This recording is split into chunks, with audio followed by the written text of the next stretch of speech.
कृतीमध्ये आपण काळी मिरी, बडीशोप आणि वेलची सोलून त्याची पावडर करून घेऊया साखर घालून. तर त्याच्यात आपण आता 2 चमचे साखर घालतोय. तुमच्या आवडीनुसार साखर कमी जास्त करू शकता. ही पावडर आपण काढून घेतोय. तर यात आपण हे सगळे आता भिजवलेले नट्स घालतोय. बदाम, काजू, पिस्ते, हे मगज, खसखस ते आपण बारीक वाटून घेतो. ह्याच्यात आपण आता थोडंसं दूध घालून वाटतोय परत.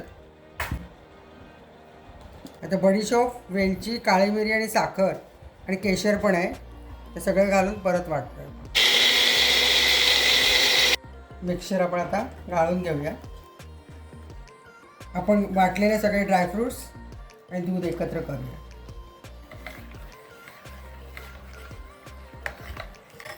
आपले थंडाई तयार झालेले.